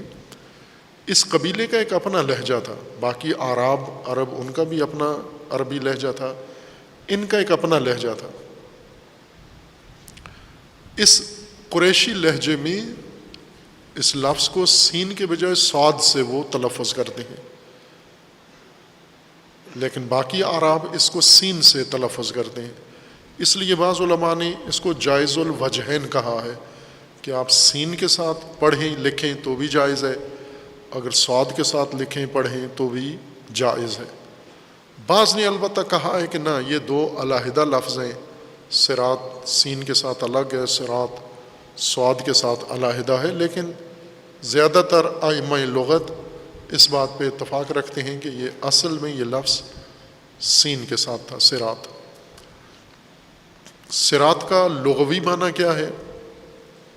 راستہ نہیں ہے۔ لغت کے اصلی معنی میں جہاں سے لفظ صراط کسی معنی کے لیے بولا گیا تھا، وہ راستہ نہیں تھا، راستے کو نہیں کہتے تھے صراط عرب۔ شروع میں صراط کا مطلب ہوتا تھا کسی چیز کو انسان نگل جائے، تناول کرتے ہوئے کسی چیز کو نگل جائے انسان، جیسے کھانا کھاتے ہیں تو نگل جاتے ہیں، لقمہ کھا کے لقمہ اٹھاتے ہیں پلیٹ سے اور اٹھا کے منہ میں ڈال کے چبا کے اس کو انسان نگل جاتا ہے۔ اس کو عرب کہتے تھے سارتا، نگل گیا یہ۔ یا مثلا بعض حیوانات ہیں، دوسرے حیوانات کو شکار کر کے اس کو نگل جاتے ہیں، یا چبا کے یا چبائے بغیر نگل جاتے ہیں۔ مخصوصاً سانپ جب چھوٹے چھوٹے مینڈک چوہے پکڑتا ہے تو ان کو اسی طرح سالم نگل جاتا ہے، اس کو سارتا کہتے ہیں، نگل جانا۔ پھر یہ معنی، اصلی معنی لغت کا سارتا یا صراط اسی معنی میں تھا، نگلنا۔ لیکن یہ نگلنے کا عمل جہاں مادی چیزوں میں، کھانے میں نگلنا ہوتا تھا، کھانے کے علاوہ بھی بعض چیزیں ایسی ہوتی تھیں جن میں یہ لفظ استعمال کرتے ہیں۔ جیسے مثلا آپ کوئی چیز کہیں رکھ کے گئے ہیں، جوتا واپس آئے نہیں مل رہا، جہاں رکھا ہوا تھا وہاں نہیں ہے، اور آپ کو معلوم بھی نہیں کس نے اٹھایا ہے، کون پہن کے چلا گیا ہے، تو آپ کہتے ہیں زمین نگل گئی ہے اس کو، یعنی زمین کھا گئی ہے اس کو، ایک دم غائب ہو گیا ہے۔ کیونکہ جس چیز کو نگلا جاتا ہے اس کے بعد وہ نظر نہیں آتی۔ کہیں اور پہنچ جاتی ہے وہ. لہٰذا کھانے کے علاوہ بھی یہ لفظ نگلنے کا استعمال ہوتا ہے ہر زبان میں. عربی میں بھی یہ لفظ کھانے کے علاوہ باقی امور جہاں نگلنے کا تصور یا معنی ہوتا تھا اس کے لیے بھی استعمال کرتے تھے. از جملہ جہاں پر یہ منظر دیکھنے میں آتا ہے کہ کوئی چیز ایسے لگتا ہے کوئی چیز کسی کو نگل گئی ہے. راستے ہیں بہت لمبے راستے, ان راستوں پہ جب کوئی انسان چلتا ہے تو پیچھے کھڑا ہوا آدمی اس کو دیکھ رہا ہوتا ہے. آپ بھی ابھی دیکھ سکتے ہیں گاڑی سڑک پہ چلتی ہے, سڑک سیدھی ہے اور کافی دور جا کر یہ گاڑی نظر نہیں آتی, اوجل ہو جاتی ہے. ایسے لگتا ہے کہ راستے نے گاڑی کو نگل لیا ہے, ہڑپ کر لیا ہے اس کو, چونکہ دکھائی نہیں دے رہی. ایسے ہوا نہیں ہے لیکن دکھتا یوں ہے آپ کو. یا آپ آسمان پہ دیکھتے ہیں یہ سورج افق میں ڈوب جاتا ہے, جیسے افق نگل گیا ہے سورج کو, اس نے اپنے اندر اس کو. یا غبار دھند پڑتی ہے تو ہر چیز غائب ہو جاتی ہے. ایسے لگتا ہے کہ دھوئیں نے نگل لیا ہے کسی چیز کو, یا دھند نے نگل لیا ہے کسی چیز کو, ہڑپ کر لیا ہے, کھا گئی ہے اس کو, ختم کر دیا ہے. ختم نہیں ہوئی, آپ کی نظروں سے اس کو اوجل کر دیا ہے. یہ مفہوم عام استعمال ہونے لگا اور ہر وہ جگہ جہاں پر یہ دیکھتے تھے کہ ایک چیز نمایاں تھی اور وہ نمایاں چیز تھوڑی دیر کے بعد ختم ہو گئی, نظر نہیں آئی, تو وہ اس کو کہتے تھے کہ سارتہو, اس نے نگل لیا ہے اس کو. راستے کی خصوصیت یہ ہوتی ہے کہ راستے عموماً اپنے راہیوں کو جو ان کے اوپر چل رہے ہوتے ہیں وہ لمبے راستے ہوتے ہیں, مختصر تو نہیں ہوتے. یہاں سے شروع ہوئے کئی میل دور کا راستہ ہے. انسان کی نگاہ اتنے میل دور نہیں جاتی جتنے میل لمبا راستہ ہوتا ہے, اور جتنے میل لمبا راہی سفر کر کے طے کر کے جاتا ہے. 1-2 میل تک تو انسان دیکھ سکتا ہے لیکن اس سے آگے ختم ہو جاتا ہے, تو ایسے لگتا ہے راستہ مسافر کو نگل گیا ہے. لہٰذا وہ کہتے تھے کہ سارتہو, اس طریق نے, سارتہو طریق, اصل راستے کے لیے لفظ ہے طریق, لیکن طریق لمبے ہوتے ہیں مختصر ہوتے ہیں. جو لمبے راستے ہوتے ہیں اپنے مسافروں کو اور راہیوں کو گویا نگل جاتے ہیں دور ہونے کی وجہ سے, لمبے ہونے کی وجہ سے. جو پیچھے آبادی ہے اس کو نظر نہیں آتے مسافر, تو وہ یہ کہتے ہیں کہ سارتہو طریق. پیچھے کھڑے ہو کے دیکھتے رہتے تھے, جب اوجل ہو جاتے تھے تو کہتے تھے سارتہو طریق, راستہ اس کو, راستے نے اس کو پنہان کر دیا ہے, چھپا لیا ہے, نگل گیا ہے راستہ. اور ایسے راستے جن پر چلنے والے افراد ان راستوں کی لمبائی کی وجہ سے, طولانی ہونے کی وجہ سے اوجل ہو جاتے ہوں اور نظر نہ آتے ہوں جہاں سے چلے تھے, آغاز سفر میں جہاں سے سفر کا آغاز ہوا تھا وہاں سے دکھائی نہ دیں, ایسے راستوں کو عرب صراط کہتے ہیں. قرآن کریم نے یہی لفظ انتخاب کیا ہے انسانوں کی ہدایت کے لیے. اللہ نے انسان کو پیدا کیا ہے اور انسان کو قابل پرورش پیدا کیا ہے, کمال یافتہ پیدا نہیں کیا. اس کو ایک لمبا سفر درپیش ہے انسان کو, تکامل کا, کمال تک اس نے پہنچنا ہے. بیج پیدا ہوا ہے اور اس سے اس نے بھرپور انسانیت تک پہنچنا ہے. یا قرآن کریم نے جو منزلیں ذکر کی ہیں, لقاء اللہ تک انسان کو پہنچنا ہے. اس اسفل سافلین سے لقاء اللہ تک انسان نے پہنچنا ہے. اب یہ اسفل سافلین سے لقاء اللہ تک یہ کمالات کا سفر بہت طولانی اور بہت لمبا ہے, بہت طولانی ہے. جس طرح امیر المومنین علیہ الصلوۃ والسلام فرماتے ہیں کہ لطول السفر و بعد المسافہ و قلت الزاد, وائے افسوس کہ راستہ بہت لمبا ہے, مسافت بہت طولانی ہے, اور توشہ یعنی عمر بہت مختصر ہے. جتنا لمبا سفر درپیش ہے اتنی عمر نہیں ہے, توشہ اتنا نہیں ہے, زاد و راحلہ اتنا نہیں ہے, مختصر ہے لیکن سفر بہت طولانی درپیش ہے.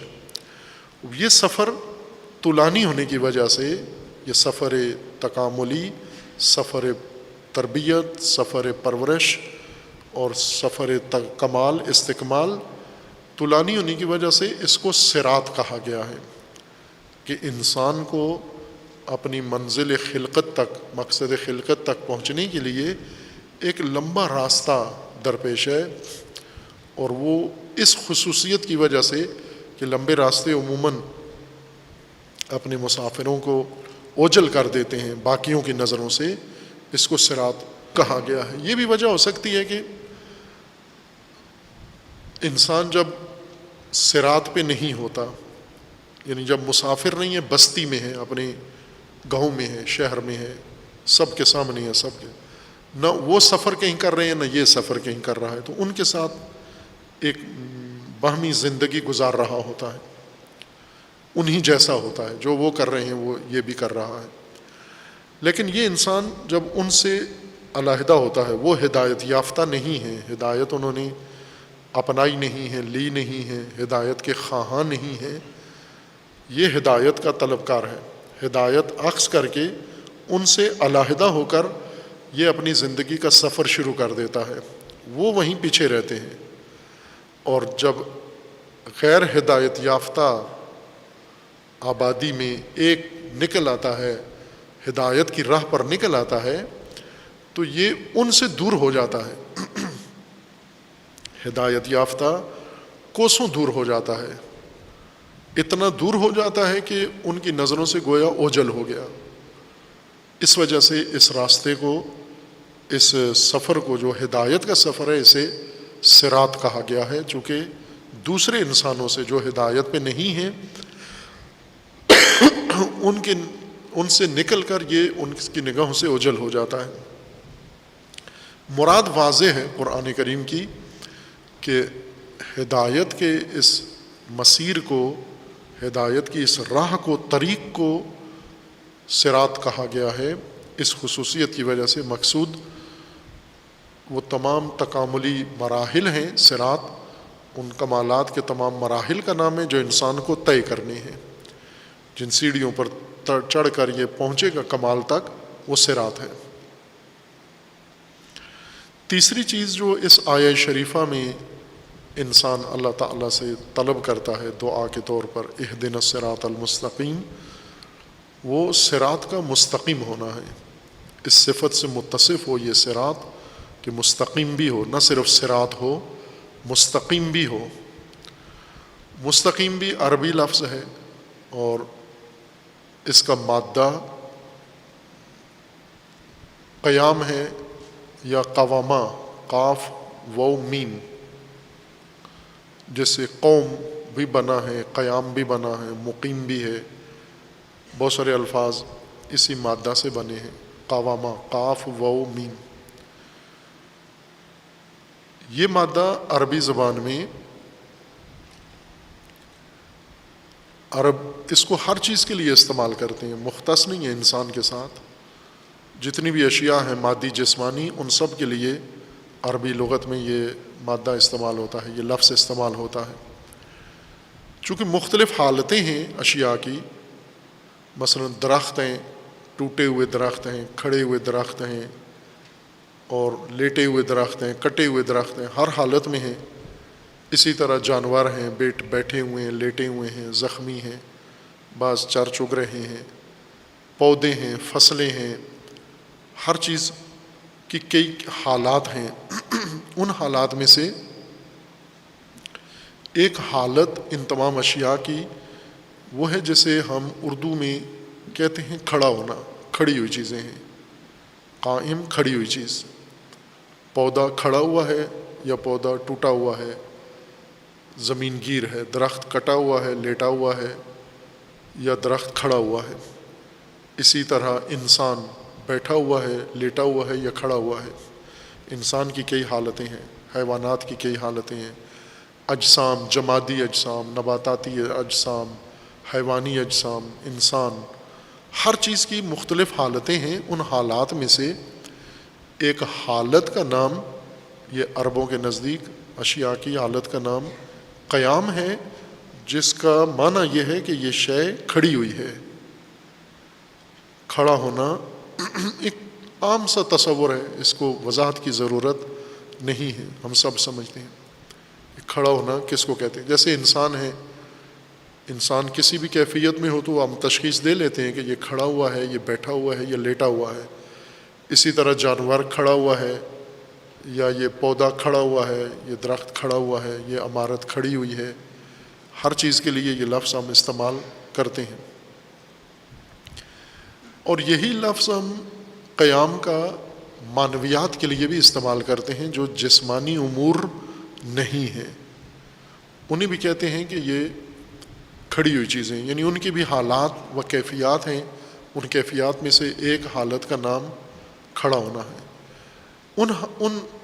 ان حالات کو کہتے ہیں مادی یا معنوی چیز کی، جس میں ایک شے استوار ہو، اپنے اصولوں پر، اپنی جڑوں پر، اپنے پاؤں کے اوپر قائم ہو، کھڑی ہوئی ہو.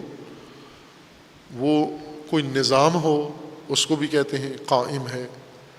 وہ کوئی عمل ہو، اس کو بھی کہتے ہیں. کوئی اور عمل ہو، مثلا جیسے مختلف انسان مختلف کام کرتے ہیں، مجلس کرتے ہیں، مذہبی مجلس، غیر مذہبی نشست، اجلاس کرتے ہیں، نشست کرتے ہیں، وہیں کے بیٹھے ہوتے ہیں سارے، لیکن وہاں بھی یہ لفظ کام کرتے ہیں کہ مجلس قائم ہے، یعنی برپا ہے مجلس. برپا، یہ قائم کا ترجمہ ہے. دو لفظ ہیں، بر پا. پا پاؤں کو کہتے ہیں، بر پاؤں کے اوپر، یعنی یہ چیز پاؤں کے اوپر قائم ہے، کھڑی ہوئی ہے، ہم کہتے ہیں برپا ہے. مجلس برپا ہے. لوگ بیٹھے ہوئے ہیں، لیکن مجلس جو لوگوں کے ملنے سے تشکیل پائی ہے، یہ برپا ہے. یعنی یہ اپنے اصولوں پر، اپنے ضابطے کے اوپر قائم ہے یہ چیز، جس طرح اس کو ہونا چاہیے تھا. وقت پر یہ مجلس شروع ہوئی ہے، شرکائے مجلس پہنچ آئے ہیں، جو عمل مجلس میں طے تھا وہ ہو رہا ہے، جس مقصد کے لیے یہ مجلس تھی وہ حاصل ہو رہا ہے، تو اس کا مطلب ہے یہ مجلس برپا ہے. یا مثلا درس ہے، درس تعلیم. کوئی آپ سے پوچھتا بھی ہے کہ تعلیم چھوڑ دی ہے یا قائم ہے، تو آپ اس کو کہتے ہیں نہیں، تعلیم میری قائم ہے. تعلیم قائم کا مطلب یہ نہیں کہ تعلیم کے پاؤں ہیں، ٹانگیں ہیں اور کھڑی ہوئی ہے. تعلیم ایک معنوی چیز ہے، لیکن یہ معنوی چیز اگر اپنے اصولوں پر موجود ہے اور اپنے نظام کے ساتھ چل رہی ہے، تو اس کا مطلب ہے یہ قائم چیز سمجھی جاتی ہے. اپنے طے شدہ ضابطے کے مطابق ہو، اس کو قائم کہا جاتا ہے، معنوی چیزیں ہوں یا مادی امور ہوں. جیسے حکومت قائم ہے. حکومت قائم ہے سے مراد یعنی حکومت کی جو بنیادیں ہیں، اصول ہیں، ارکان ہیں، انہی کے اوپر حکومت کھڑی ہوئی ہے.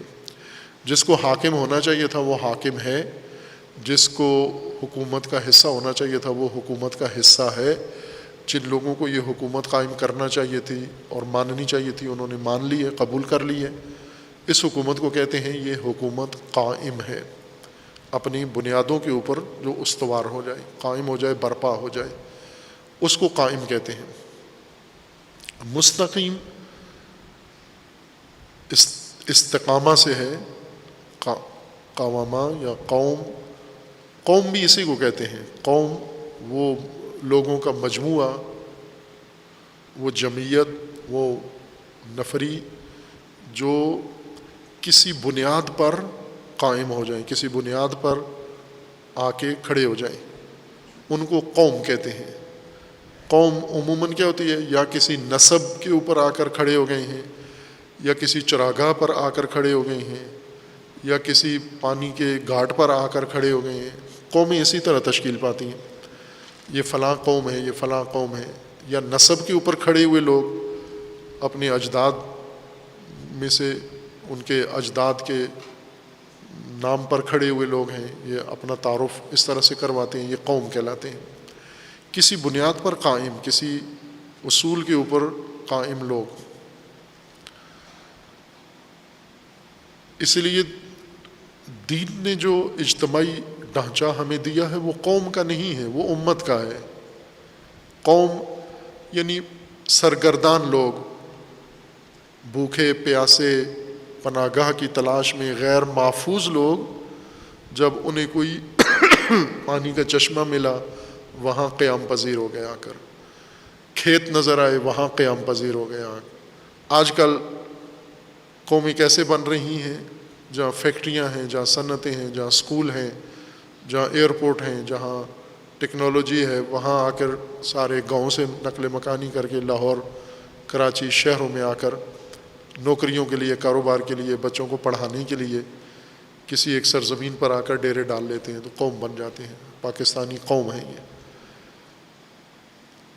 دین کے محور میں جو قائم ہوتے ہیں، آ کر اکٹھے ہوتے ہیں، وہ قوم نہیں کہلاتے، وہ امت ہیں، وہ امت کا نام رکھتے ہیں. قومی ان طبقات کو کہتے ہیں جو دین کے علاوہ، یعنی کسی بڑے مقصد کے لیے نہیں، کسی فائدے کے لیے آپس میں اکٹھے ہو گئے ہیں، یہ قوم ہوتی ہے. کسی قوم کسی فائدے پر قیام کرنے والے،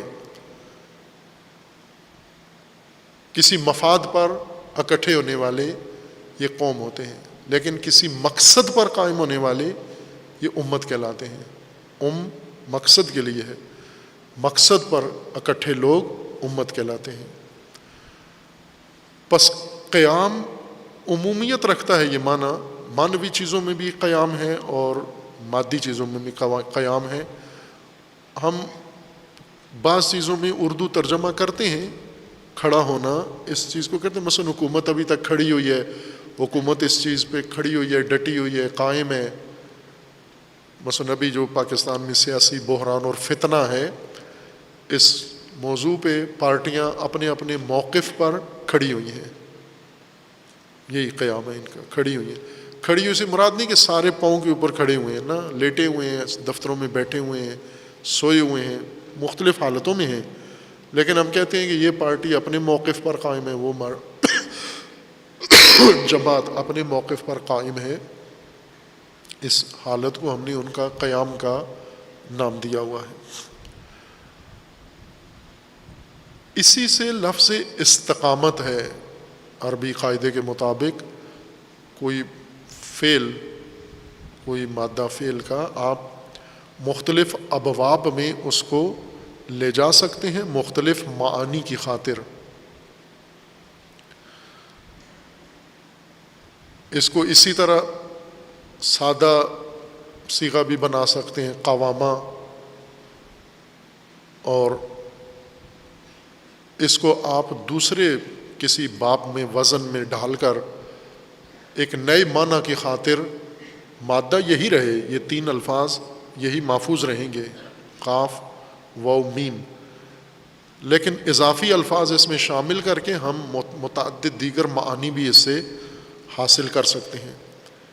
باقی زبانوں میں کسی لفظ سے کئی معانی حاصل کرنے کے لیے ہمیں پورے الفاظ بڑھانے پڑتے ہیں. عربی میں حروف سے یہ کام لیا جاتا ہے جو باقی زبانوں میں الفاظ سے لیا جاتا ہے. مثلا آپ نے قوامہ سے قیام بنانا ہے تو ایک حرف اضافہ کر کے نیا معنی حاصل کر لیں گے. مثلا کھڑا ہونا یہ قیام کا معنی ہے. اردو میں اگر آپ نیا معنی لینا چاہتے ہیں تو آپ کو حرف نہیں بلکہ لفظ اضافہ کرنا پڑتا ہے پورا. یہ صرف عربی کی خصوصیت ہے کہ حروف کے اضافے سے اسی لفظ سے نئے معانی بھی آپ لے سکتے ہیں حروف اضافہ کرنے سے. لیکن باقی زبانوں میں پورے الفاظ بڑھانے پڑتے ہیں، لفظ کے ساتھ جوڑنا پڑتا ہے. کھڑا ہونا، کھڑا کرنا، یہ ہونا لفظ ہے، کرنا لفظ ہے.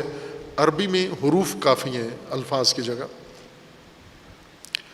ان حروف میں سے یا ایک معنی حاصل کرنے کے لیے جو عربی زبان میں اس تین حرفی فعل کو نیا معنی لینے کے لیے استعمال کرتے ہیں، وہ پہلے بھی بتایا ہوا تھا کسی باس میں. تقوی کے معنی میں تمرین کرائی ہوئی تھی طلاب کو بھی اور مومنین کو بھی کہ تقوی سے اتقو کیسے بنا ہے. بہت سادہ افتعال کا باب کیسے بنتا ہے.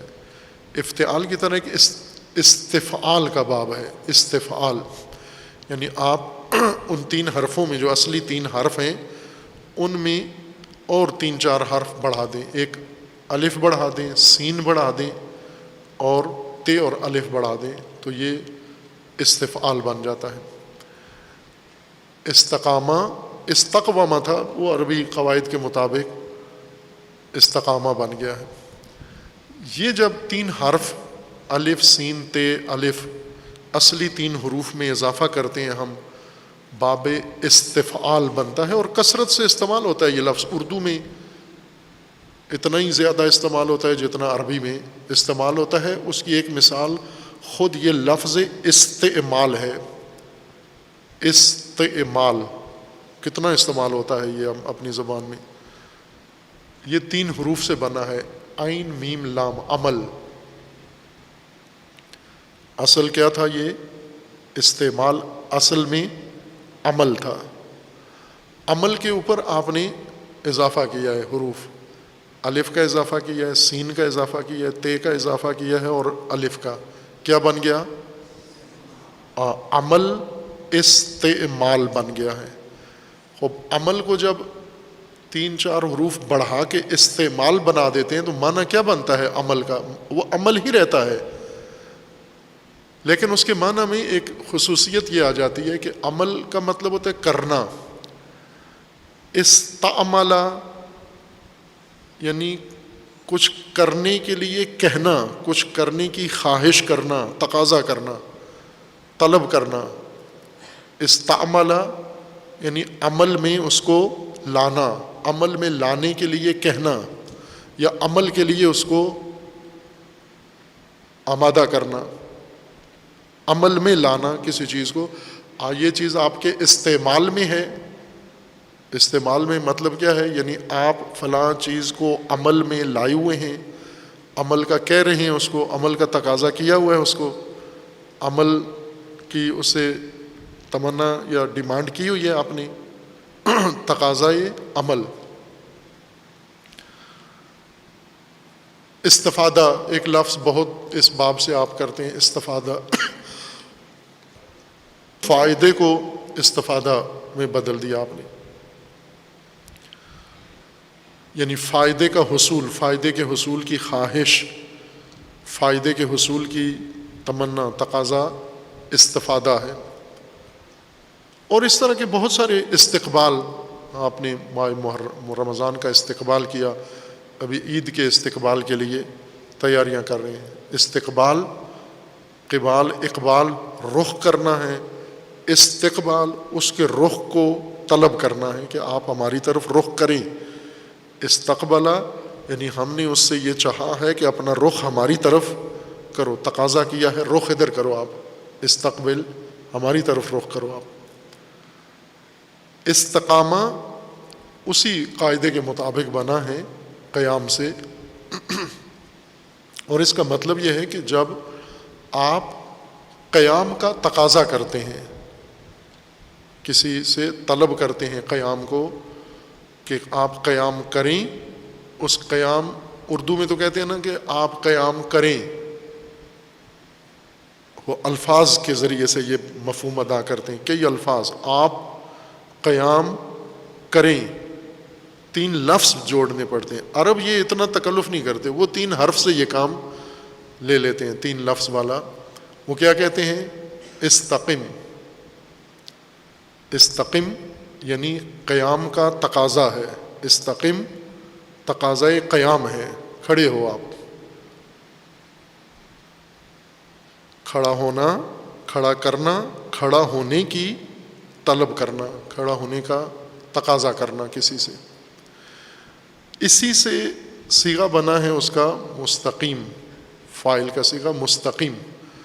مستقیم قیام کھڑا ہونا ہے، استقامہ کھڑا ہونے کا کہنا یا طلب کرنا، طلب ہے۔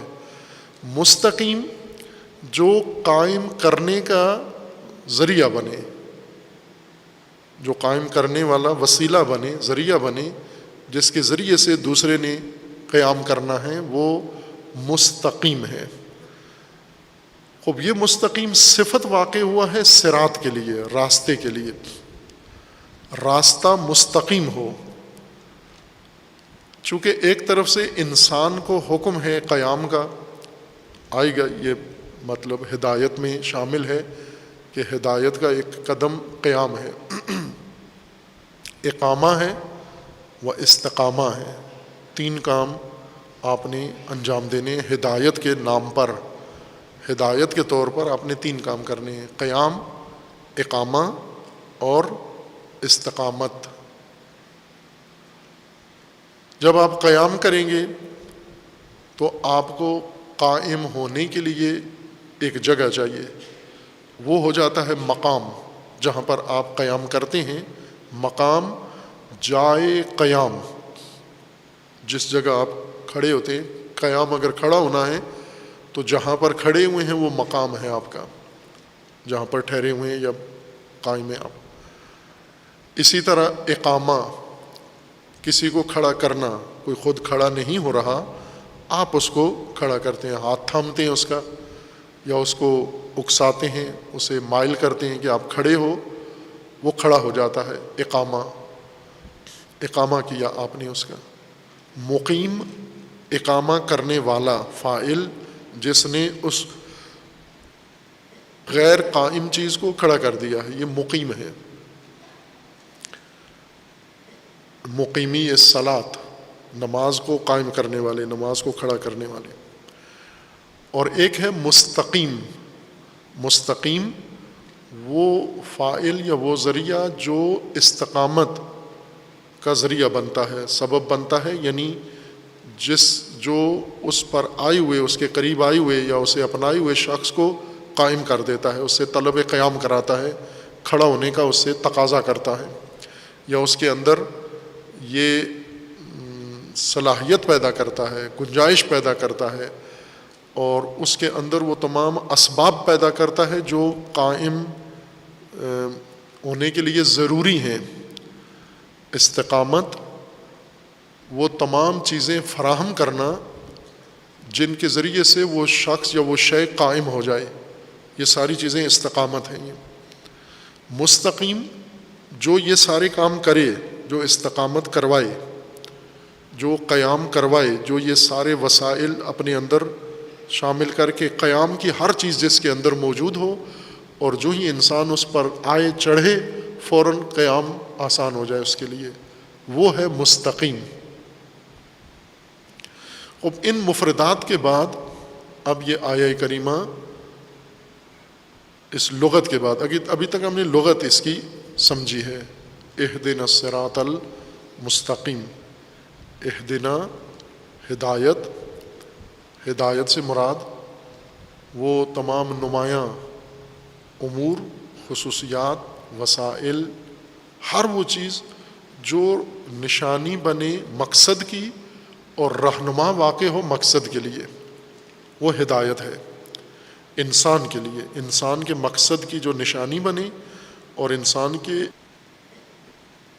مقصد کی جانب انسان کو رہنمائی کرے، یہ ہدایت ہے، اور یہ ہم طلب کر رہے ہیں اللہ تعالیٰ سے۔ ہر وہ نمایاں چیز جو میرا مقصد مجھے بتائے اور میرے مقصد کی نشانی بنے اور مقصد کی طرف رہنمائی کرے میری، وہ سب چیز اللہ سے چاہیے، لیکن اس کی خصوصیت یہ ہے اس ہدایت کے کہ وہ صراط ہو۔ صراط یعنی میرا مقصد ایک طولانی مقصد ہے، دور مقصد ہے، بلند مقصد ہے، اعلیٰ مقصد ہے، اس مقصد میں اور میرے موجودہ قیام میں اور میرے موجودہ حالت میں بہت فاصلہ ہے، طولانی فاصلہ ہے۔ اس طولانی فاصلے کے لیے مجھے راستہ چاہیے، یہ جو فاصلہ طے کرنا ہے مجھے طریق چاہیے، لمبا راستہ جس پر میں چلوں، اور اس طرح سے چلوں کہ جو ہدایت یافتہ نہیں ہیں، ہدایت سے محروم ہیں، ان سے دور ہو جاؤں، اوجل ہو جاؤں، نہ کہ ہدایت پا کر بھی انہی میں سے ہوں، جیسے ابھی ہم کرتے ہیں توہم ہدایت جب ہوتا ہے، ہدایت کا وہم ایک بیماری ہے، انسانوں کو ہو جاتا ہے وہم، مخصوصاً یہ نسل زیادہ توہماتی نسل ہے ہماری موجودہ، میڈیا کی وجہ سے یا اور مختلف بیماریوں کی وجہ سے توہمات میں زیادہ مبتلا ہے۔ مثلا کوئی آدمی خوبصورت نہیں ہے لیکن اپنے آپ کو خوبصورت سمجھنا شروع کر دے، کوئی آدمی پرکشش نہیں ہے لیکن اسے یہ گمان ہو جائے میں بہت پرکشش ہوں، کوئی آدمی لائق نہیں ہے اپنے آپ کو یہ سمجھنا شروع کر دے میں بہت لائق آدمی ہوں، کوئی آدمی مہذب نہیں ہے لیکن اپنے آپ کو مہذب سمجھنا شروع کر دے، یہ سب توہمات ہیں۔ اسی طرح سیاست کی دنیا ہماری ساری توہمات کی دنیا ہے، مذہبی دنیا توہمات کی دنیا ہے، جو نہیں ہے اس کو گمان کر لینا یہ توہم ہے۔ ان توہمات میں سے ایک ہدایت کا توہم ہے کہ ہم ہدایت پر ہیں۔ خوب اگر آپ ہدایت پر ہیں تو بے ہدایتوں کے ساتھ کیوں ہیں؟ آپ کو تو اوجل ہو جانا چاہیے، ان سے دور ہو جانا چاہیے۔ ہدایت پا کر بھی انہی کے ساتھ ہیں، ہدایت پا کر بھی انہی جیسے ہیں۔ فرق ان میں اور آپ میں کیا فرق ہے؟ جو وہ کرتے ہیں وہ تم کرتے ہو، جو تم کرتے ہو وہ سارا وہ کرتے ہیں، تو تم ہدایت پر کیسے ہو گئے؟ بلے آپ ہدایت کے توہم میں مبتلا ہو گئے ہیں، وہم میں، گمان میں مبتلا ہو گئے ہیں کہ میں ہدایت پر ہوں۔ جیسے کوئی ان پڑھ آدمی یا کم پڑھا ہوا آدمی اپنے آپ کو بڑا عالم سمجھنا شروع کر دے، توہم دانائی میں مبتلا ہو جائے۔ جیسے ہمارا سابقہ وزیر اعظم صاحب تھے، وہ توہمات میں مبتلا تھے۔ وہ یہ کہتے تھے کہ میں انگریزوں کو انگریزوں سے زیادہ سمجھتا ہوں، چین کو چائنوں سے، چائنی سے زیادہ سمجھتا ہوں، میں مغرب کو مغرب سے زیادہ سمجھتا ہوں، یورپ کو یورپی سے زیادہ سمجھتا ہوں۔ وہ گئے کسی ملک میں، ازبکستان میں، کہنے لگے میں ازبکستان کو ان سے زیادہ سمجھتا ہوں۔ وہ یہ توہم ہے انسان کو، اگر یہ گمان ہو جائے کہ میں سب سے زیادہ سمجھتا ہوں حالانکہ کسی چیز کو نہیں سمجھتا، یہ بیماری ہے، توہم ہے۔ اگر انسان صراط پر ہے، صراط کی ایک علامت یہ ہے کہ آپ کو باقیوں سے الگ کر دے گا۔ صراط وہ طریق ہے، اس طریق کو کہتے ہیں صراط جو آپ کو دوسروں سے علیحدہ کر دے۔ ان کے ساتھ اگر ہیں ابھی بھی پھر توہم ہے۔ اور یہ صراط مستقیم ہو، یعنی میں جب اس صراط پر آؤں تو یہ مستقیم کا عموماً ترجمہ سیدھا کرتے ہیں، سیدھا اس کی خصوصیت ہے، لیکن جو بنیادی اس کے اندر شرط ہے وہ یہی قوام ہے، یعنی ایسا راستہ مستقیم جو اپنی راہی کو قائم کر دے، برپا کر دے۔ خود راستے کے اندر یہ خصوصیات ہو، صراط مستقیم ہو، استقامت دلانے والا، قیام کے تمام اسباب عطا کرنے والا ہو یہ راستہ، نہ کہ خود سیدھا ہو۔ مستقیم جو خود سیدھا ہو اس کو نہیں کہتے، مستقیم جو سیدھا کرے، جو کھڑا کرے، دوسرے کو قائم کرے کسی مقصد پر، کسی کام پر، وہ مستقیم ہے۔ یہ جو کھڑا ہوا ہے قائم ہے، یہ قائم ہے۔ انسان قائم ہوگا اگر راستہ مستقیم ہوا۔ دین مستقیم ہے، چونکہ انسان جب اس دین پر آتا ہے تو انسان قائم ہوتا ہے، انسان کو اس نے قائم کرنا ہے۔ انسان مستقیم نہیں ہے، انسان قائم ہے۔ یہ قیام کس نے دینا ہے؟ اس کو اس راہ نے دینا ہے جس کی وہ طلب کر رہا ہے، اہدنا الصراط المستقیم۔ خب یہ معنی ہے اس آیہ کریمہ کا، اس لغت کے روشنی میں۔ خب اب انسان اللہ تعالیٰ سے طلب کرتا ہے اس حقیقت کے بعد، ہدایت کے اصولوں کو جان لینے کے بعد، اور انسان محتاج ہدایت ہے، تو اب ہدایت طلب کرتا ہے اتنی دقت کے ساتھ، اہدنا الصراط المستقیم، کہ اگر رب میرا تو ہے، پروردگار تو ہے، مالک تو ہے، الہ اللہ ہے، اور میں تیرے علاوہ، اللہ کے علاوہ کسی کی بندگی میں نہیں ہوں، اطاعت میں نہیں ہوں، اور میں نے معاونت معونہ بھی آپ سے طلب کرنا ہے، تو مجھے جو چیز اب چاہیے اور مسلسل چاہیے، یعنی یوں نہیں کہ ایک دفعہ چاہیے، یہ مسلسل، چونکہ یہ تکرار کروایا جا رہا ہے یہ جملہ انسان سے، اہدنا الصراط المستقیم، مسلسل چاہیے مجھے وہ ہدایت صراط مستقیم کی، وہ صراط، وہ طریق جو جس پر میں ہدایت بھی پاؤں، پرورش بھی پاؤں، تکامل بھی کروں اور اس پر قائم بھی رہوں، جو راستہ مجھے قائم رکھے، نہ وہ راستہ جو مجھے سلا دے، جو مجھے بٹھا دے، جو مجھے لٹا دے، وہ راستہ جس میں میں گم ہی ہو جاؤں، وہ راستہ نہیں۔ وہ راستہ جس میں میں دوسروں سے ہدایت جو نہیں پائے ہوئے، وہ ان سے مجھے علیحدہ کر دے، راستہ ان سے کاٹ کے مجھے جدا کر دے، اس ریوڑ سے جو غیر ہدایت یافتہ ہے، ہدایت یافتہ کو الگ کر دے۔ راستہ صراط کی یہ علامت ہے، ورنہ توہم ہے ہدایت کا۔ اب اس کے مصادیق ہیں جو خود قرآن کریم نے بیان کیے ہیں کہ یہ ہدایت صراط مستقیم کی کیا ہے، لیکن صفات صراط مستقیم ابھی جاری ہیں۔ یہ ایک خصوصیت ہے اس کی کہ مستقیم راستہ ہو، اقامت کرانے والا، قیام دینے والا راستہ ہو، اور دوسری خصوصیت یہ ہے کہ صراط الذین انعمت علیہم، اس راستے کی ایک اور وضاحت بھی اللہ تعالیٰ نے انسان کو کروا دی اور کر دی کہ منعم علیہم کا راستہ ہو۔ پھر آگے دو اور خصوصیات ہیں، ایک یہ کہ مغضوب علیہم کا راستہ نہ ہو اور ضالین کا بھی نہ ہو۔ یہ صراط ہی کے صفات ہیں۔ یہ صراط ایک مثبت خصوصیت رکھتا ہے، دو مثبت خصوصیت رکھتا ہے، ایک یہ کہ مستقیم ہو، دوسرا منعم علیہم بھی اسی پر ہو، اور تیسری خصوصیت اس کی سلبی خصوصیت ہے کہ مغضوب علیہم کا نہ ہو، اور چوتھی خصوصیت اس کی یہ کہ ضالین کا بھی نہ ہو۔ یہ صراط کے اوصاف ہیں۔ یہ اوصاف جب واضح ہوتے ہیں تو پھر خود ہی انسان کو اپنی زندگی کا منہج اور اپنی زندگی کا طرز سمجھ میں آ جاتا ہے۔ یہ صراط طرز زندگی ہے جو اللہ سے انسان طلب کرتا ہے اللہ کی ہدایت کی روشنی میں۔ باقی بعد میں انشاءاللہ۔ صلی اللہ علی محمد وعلیہ